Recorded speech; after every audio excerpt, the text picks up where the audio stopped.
I'm Bazwin, and welcome to my Zenith Player's Guide to Essence Mage Support.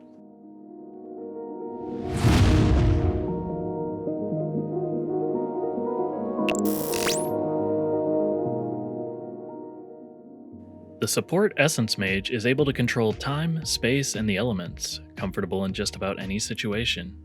As the name implies, Support Mages use projectiles and spells to provide burst healing, damage, debuffs, and stagger for the party. This is probably the safest class and role combo for new players due to their survivability, as well as their good single and AoE target damage. While they can be very mana hungry, proper application of their skills along with a modest gear set will enable a support mage to hold their own.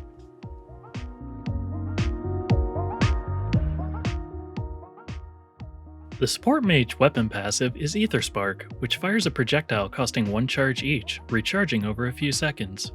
Ether Spark can be used to heal allies or damage enemies, and can be held to charge the power of the effect. The support mage teleport is Divine Shift, which allows you to press B and aim your teleport to any walkable surface in range. Once you teleport, you will apply a buff to all allies in range, giving mana and rage regen over 3 seconds. Divine Shift costs 20 mana and has a 15-second cooldown. To use the downwards gesture Massive Icicle skill, you will hold your grip and swipe downward. This will summon an AoE marker you can place, dropping a block of ice down after a 2-second delay, dealing damage and lowering the attack of any enemy's hit. Massive Icicle costs 65 mana and has no cooldown. To use the downwards gesture Boulder Drop skill, you will hold your grip and swipe downward. This will summon an AoE marker you can place, crashing a boulder down after a 1.5-second delay, dealing damage and a significant amount of stagger to any enemy's hit. Boulder Drop costs 100 mana and has a 6-second cooldown. To use the horizontal gesture Aether Tunnel skill, you will hold your grip and swipe horizontally, summoning an AoE marker that you can place that lowers the speed of enemies and buffs the speed of allies within the field. Aether Tunnel costs 100 mana and has no cooldown. To use the horizontal gesture Gale Force skill, you will hold your grip and swipe horizontally, dealing damage and knocking back enemies in a cone in front of you.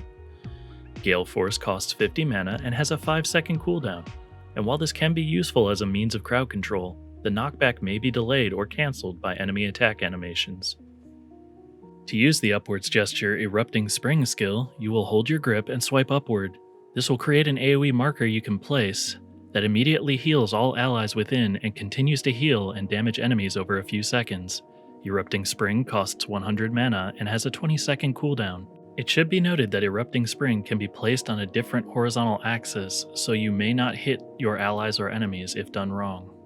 To use the upwards gesture Chilling Loop skill, you will hold your grip and swipe upward. This will create a frozen ring in the area around yourself, dealing damage and slowing enemy movement speed. Chilling Loop costs no mana and has an 8-second cooldown.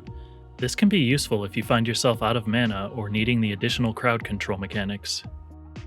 To use the trigger Hydrosplat skill, you must hold your trigger, calling forth a watery orb, which will be thrown at an enemy, ally, or target area, dealing AoE damage and healing upon impact to all in range. Hydrosplat costs no mana and has an 8-second cooldown. This is your most cost-effective damage and healing spell and should be kept on cooldown. To use the trigger Glacial Orb skill, you must hold your right trigger, calling forth a frozen orb which will be thrown at an enemy or target area, dealing AoE damage upon impact.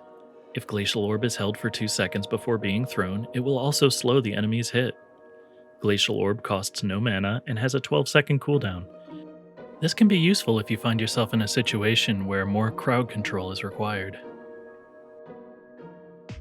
To use the ultimate Time Slow skill, you will place your hands in front of you spread apart, hold both grip buttons, and clasp your hands together in a fluid motion. If successful, you will summon a large AoE at your location that greatly slows enemy movement and attack, and deals damage for several seconds. Time Slow costs no mana and has a 180-second cooldown, and due to its long cooldown, is best reserved for emergencies or large AoE combat.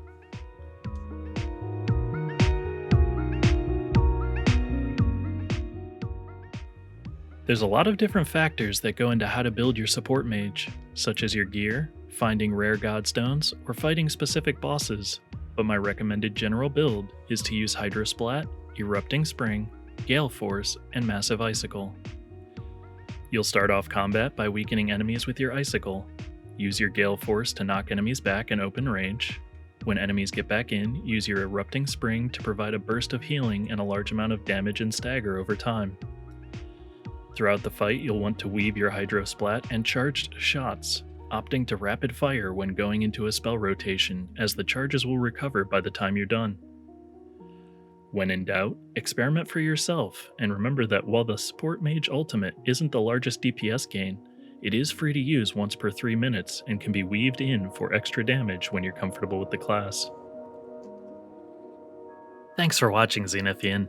If you liked the video and want to support the channel, smash that like button, hit the subscribe so you don't miss any new videos, and be sure to leave your questions and comments below.